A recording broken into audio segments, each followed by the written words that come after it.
Hi everyone, Linda here. I'm in a challenge over at Your Paper Pantry to create flowers out of crepe paper. And the crepe paper I got were these streamers.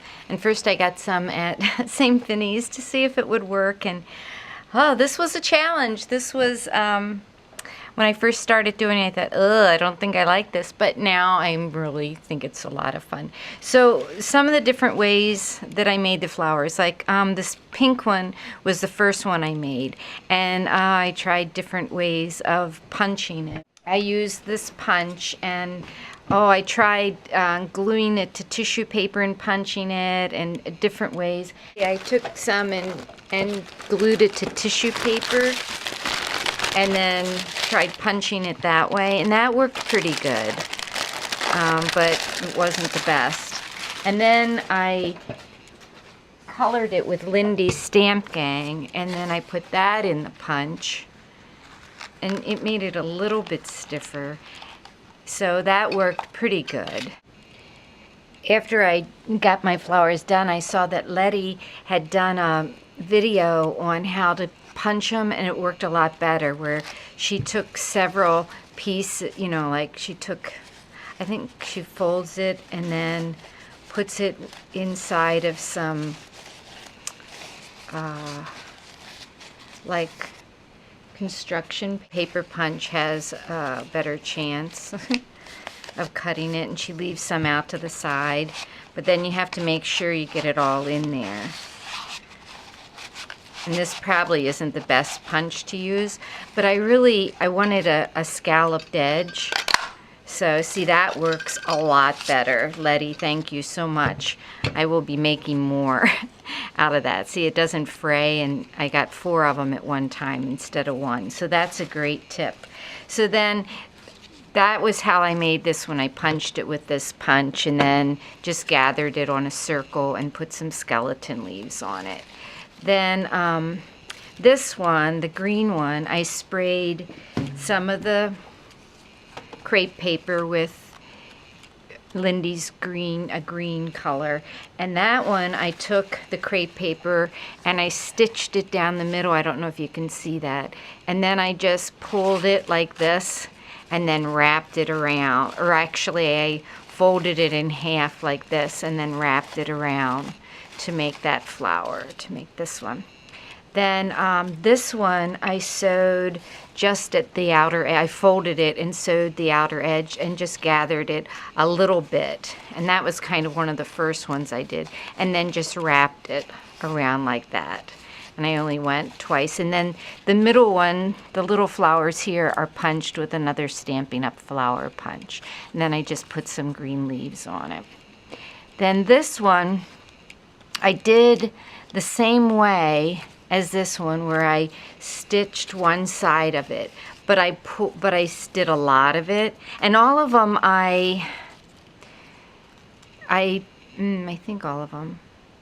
No, this one I did do. I sprayed it before I did it, before I sewed it, and before I gathered it. So this one is basically this one, but with a lot longer piece that I gathered after it was sprayed. And then I put some little acrylic drops on it to look like dewdrops. And these are the same leaves, only I gessoed them.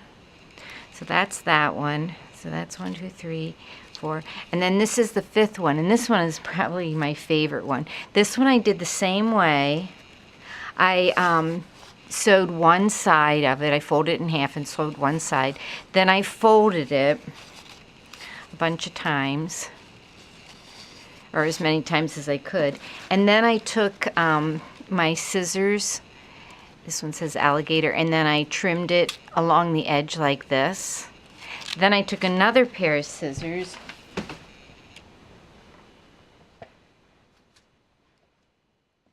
and just snipped down like this, all the way down. Because I wanted to get kind of like, it's a cone, not a cone flower, cornflower, or a bachelor button look to it, so it'd be kind of fringy. And that one I sprayed after I got it done, so it's got kind of a lighter color on the inside. Then I took the wire from the stems of the leaves. So I took the wire and I put little tiny beads on the end of it, and then I folded it, and then I folded it again and put another little bead on the folded one, and then I just stuck it inside there so it has like a little center to it. And then these are recollections leaves, and these are some skeleton leaves I had. Then I'm going to make one more because I guess it's addicting. As much as I didn't like it when I started, now I can't stop. So I want to make this one, and what I did is I cut, I sprayed some crepe paper, and then I took my tattered floral die from Tim Holtz, and then I just cut, you know, I folded it and cut a bunch. Now what I'm doing is I'm just kind of scattering the petals so that they're all fill in different places. I'm feeling like all my flowers look like the next ones that we used to make instead of like, I don't know, like the one in the sample was so pretty. I'm just turning them over because I feel like one side is a little shinier than the other, because that would have been the side that the sprayer hit. And when I put it in the die cut machine, I just kind of fold it back and forth. So I feel like one side's shinier than the other, and I wanted the sparkly side up. So I'm just laying it like that, kind of get them all together. Then I'm just taking my poker, a hole in the center. This is the way I make my flowers out of the pattern papers.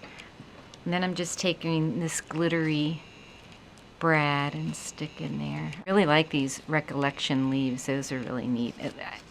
Leaves aren't something I have a lot of. So then I just go back and take like each layer and pull it up. And this is probably, of all the flowers, the easiest one to do, but I just thought it would be fun to make one more. It just reminds me of when I was little and we'd make those flowers out of Kleenexes where you'd fold it and then you staple it and cut the edge, and that's what it's like. So there's that little flower. So you can use the crepe paper. It makes very delicate flowers, and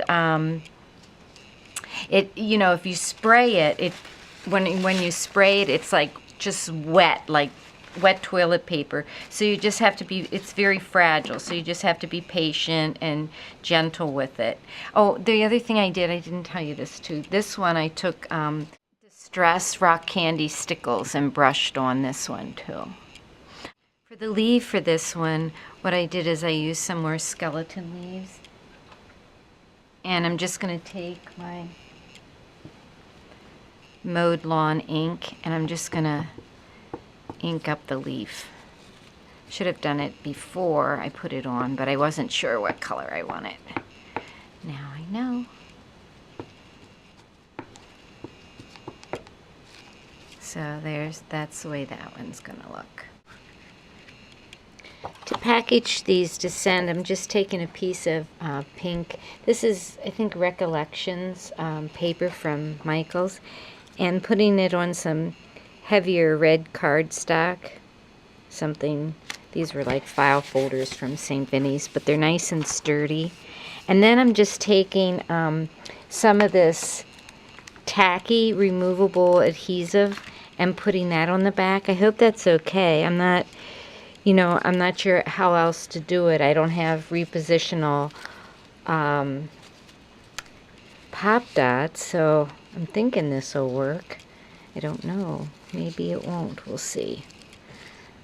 And I'm just sticking these on here. See, I just put a little bit on the back. I used to use this a lot when I taught school. And that's what you use to refill your, that little tool that has the sticky stuff in it, or you can just put it on the end of a pencil. This is probably my favorite one. I like that one the best. Alright, and then this one. I have to get them in here so they fit in the bag. So see, they're sticking on there. I hope they make it in the mail. This is the hard part because they are very fragile. And then I just have a cello bag. Here, I got these bags from Your Paper Pantry in the 5 and dime. And then I'll just put a topper on there. So that's the way my flowers are going to go. So thanks for watching. I hope you'll give it a try. It's really a lot of fun. And there's a video at Your Paper Pantry on how to make them, and it's a fun challenge. I hope you'll come over and join some of the challenges there. Thanks for watching. Have a great day. Bye-bye.